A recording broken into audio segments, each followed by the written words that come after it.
तुकाराम मुंडेंचा पहिला दणका. जालन्यात बड्या गुटखा माफियाच्या मुसक्या आवळल्या. 20 गुन्ह्यांची हिस्ट्री. आरोपीवर बकोका लागणार. अन्न व औषध प्रशासन विभागाचा पदभार घेतला आणि तुकाराम मुंडेंनी अख्ख्या राज्यातल्या भेसळखोरांना हादरवून सोडले. दूध, पनीर, मिठाई, हॉटेल मधलं व्हेज, नॉन व्हेज आणि सगळंच.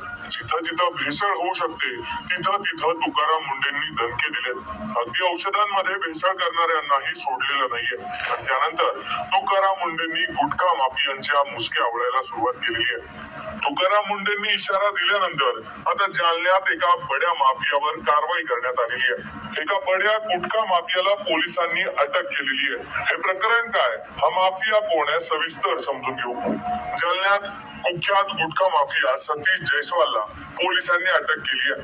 जालना पोलिसांचं एक पथक त्याच्या मागावर होतं. पोलिसांनी मिळालेल्या माहितीनुसार कारवाई केली आणि त्याला धुळ्यातून ताब्यात घेतलं. सतीश जयस्वाल हा गेल्या अनेक वर्षांपासून जालना जिल्ह्यासह आजूबाजूच्या परिसरात गुटखा पुरवायचा. त्याचं गुटखा तस्करीचं मोठं रॅकेट या सगळ्या परिसरात काम करतं. त्याच्या विरोधात आतापर्यंत 20 पेक्षा जास्त गुन्हे दाखल आहेत. त्यामुळे त्याच्या अटकेमुळे अवैध गुटखा व्यवसायाला मोठा दणका बसलाय. याबद्दल पोलीस काय म्हणाले ऐका. माननीय पोलीस अधीक्षक यांच्या मार्गदर्शनाखाली ही कारवाई करण्यात आली.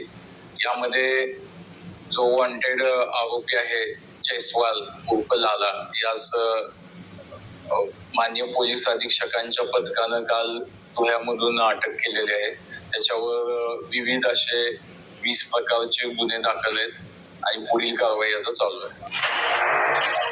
आरोपीवर आतापर्यंत 20 गुन्हे दाखल असल्यानं मकोका लागण्याची शक्यता वर्तवली जाते. तुकाराम मुंडे यांनी चार्ज घेतल्यापासून अन्न व औषध प्रशासन विभागाकडून राज्यात अनेक ठिकाणी धाडी टाकून भेसळयुक्त माल जप्त करण्यात आलाय.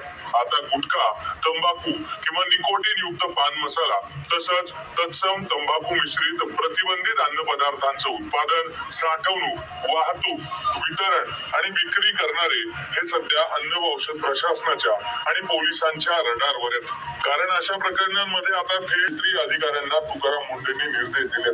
त्यामुळे उत्पादकांपासून ते विक्री करणाऱ्यांपर्यंत सगळ्यांनाच कडक इशारा देण्यात आलेला आहे.